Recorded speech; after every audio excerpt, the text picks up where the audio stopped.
Hey there, job seekers. For those of you who are in recruiting, let's be honest. Holy cow, has it been tough? It has been crazy, crazy tough for recruiters. You have had to hire people at the drop of a hat and then are one of the first people to get laid off as companies have problems when COVID happened. It's just been really, really tough on those of you that are in recruiting and those of you that are in talent acquisition. Now, if you want to stay with it, go for it. By all means, stay with it. But I've had a lot of you talking to me lately about, I'm done. I just want to get out of recruiting and into something else. And I don't know what that is, but I feel like it might be HR. And so after talking with some of you, I told you I'd create a video and give this some more thought about what are some ways that you can do this. First, let me tell you, you absolutely can do this. I have seen tons of people make the transition from recruiting, talent acquisition into the other facets of HR. The problem is how you're viewed and how you're seen. So I want to give you some key steps that you can take to make that switch from recruiting, talent acquisition into HR generalist, HR business partner, moving into that other realm of HR. Okay, so where do we start? It all begins with education. Now, I'm not telling you to go back and get another degree or something like that, but you have to think about how you are going to be perceived coming from recruiting and talent acquisition. HR is very, very legal driven, right? You need to know the laws. You're assisting both from the managers and the employees. And if you've been in recruiting and talent acquisition, you're doing it more from that initial hiring. So you might be very, very familiar with like Title VII and the American with Disabilities Act and the laws and things that come into play during the hiring process. But that's usually where people that have only done recruiting, that's usually as far as they get. And they lack the experience in the other side of the HR laws. Well, so how do you do this without, breaking the bank? Well, there are lots of resources available for you. So in the US, the Society for Human Resource Management, and there is a cost to join them, but they do have free webinars where you can watch and gain free knowledge and education. The other thing is if you have LinkedIn Premium, oh my goodness. LinkedIn Premium has an incredible number of HR courses that are outstanding. And those HR courses can help you gain on individual facets of the HR or individual laws within HR as you're trying to grow and expand from recruiting to the other side of HR. So you have to have all of that base knowledge so that when you get to an interview, when you're talking with people, you can actually answer their questions more than just from this one area of expertise that you have. But you have to go further because in order to get to the interview, you know how it is with those resumes and profiles. It has to be on your resume. The information has to be there. So you have to do this in more than one way. The first thing you need to do is add all of this training that you've done to your resume and to your LinkedIn profile. If you've been doing in recruiting, nobody's going to fault you because you have a 2, even a 3-page resume. They're not going to say, oh, set her aside.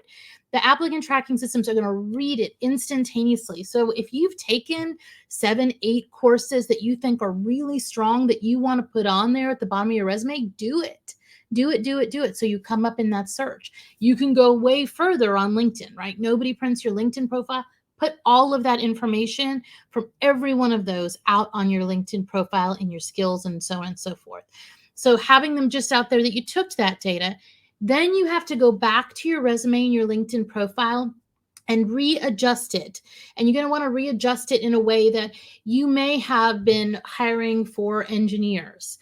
But what you want to try and do is emphasize what you did that was beyond just the hiring process, but more on the partnering side. Did you partner with the different hiring managers or other people in the business to help in this hiring process? Did you partner on job description creation? Did you partner on different strategies for helping to find it?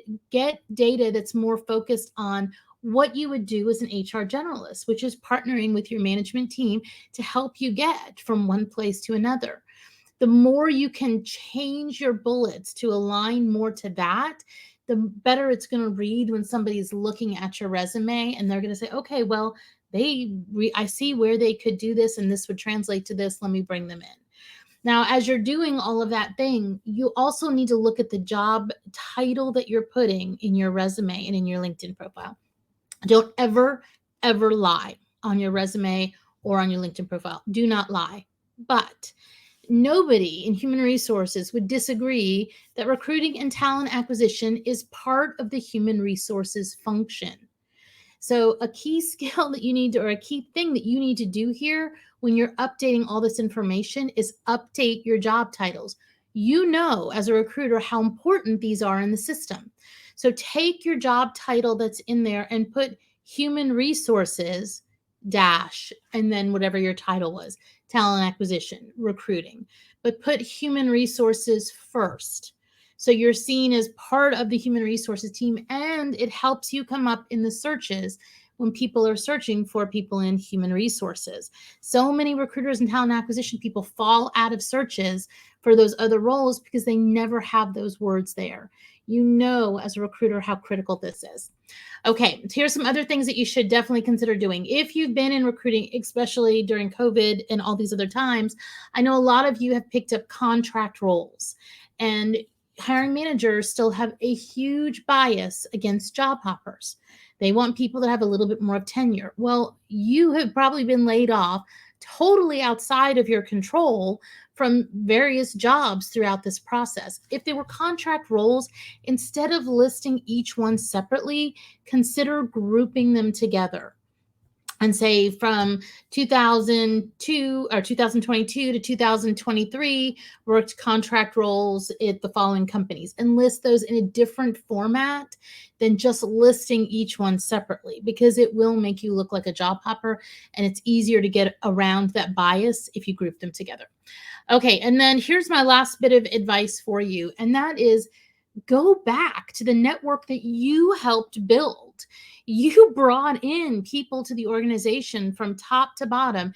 And if you got laid off, chances are a bunch of them did too. Where did they end up? Where did they go? If they were brought by you into a company and you had a good relationship with them, now is the time for you to leverage that relationship back. I know it has been really, really hard for you in recruiting and talent acquisition. We've felt it. Everybody has felt it. You are worthy of a great job, a great career, and most importantly, a great life. Thanks for watching, and I'll see you next time.